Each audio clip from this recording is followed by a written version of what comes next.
Mae 51% o boblogaeth Cymru yn fenywod, ond am gyfnod hir nid yw gofal iechyd wedi adlewyrchu eu hanghenion ar hyd eu hoes. Bod llawer o fenywod yn byw'n hirach na dynion, mae menywod yn treulio mwy o'r blynyddoedd hynny mewn iechyd gwael. Dyna pam mae cynllun Iechyd Menywod GIG Cymru yma i newid hynny. Dyma'r cynllun Iechyd Menywod cyntaf erioed ar gyfer Cymru, wedi'i ffurfio gan leisiau dros 4,000 o fenywod o bob cwr o'r wlad.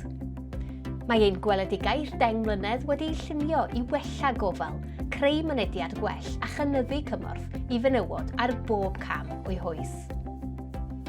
O well gwybodaeth ac addysg i ddiagnosis cynharach, ymchwil ag atal, i wasanaethau sy'n haws cael atynt ac sydd wedi'i ffurfio o amgylch profiadau go iawn menywod.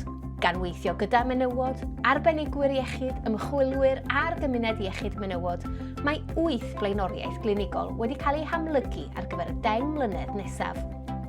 Iechyd mislifol, endometriosis ac adenomyosis, atal cenhedlu ôl-enedigol a gofal erthylu, iechyd cyn cenhedlu, iechyd y pelfis ac anymytaliaeth, y menopos, trais yn erbyn menywod, camdrin domestig a thrais rhywiol, heneiddion dda a chyflyrau hir dymor dros gwrs bywyd. Bydd dros 60 o gamau gweithredu'n cael eu cyflawni a'r cyfan trwy gydweithio ac ymrwymiad i'w wrando ar brofiad bywyd menywod. Mae gwasanaethau iechyd menywod ledled Cymru yn cael eu hadolygu a'i gwella gyda dull newydd sy'n dod â gofal yn agosach i gartref. Mae cynllun Iechyd Menywod Cymru yn cyfeirio at y gwasanaethau hyn fel hybiau. Bydd yr hybiau hyn ar sawl ffurf yn dibynnu ar eich ardal, oherwydd byddant yn cael eu dylunio i weddi i anghenion eich cymuned. Fe allai hybiau fod yn wasanaethau digidol neu ffisegol.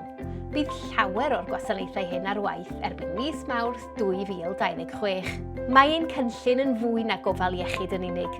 Mae'n gyfle i greu bywydau iachach, hirach a gwell, a bydd menywod yn parhau i'w ffurfio bob cam o'r ffordd. Chwiliwch am Gynllun Iechyd Menywod GIG Cymru i gael gwybod mwy. Gyda'n gilydd, rydyn ni'n creu dyfodol iachach i fenywod yng Nghymru.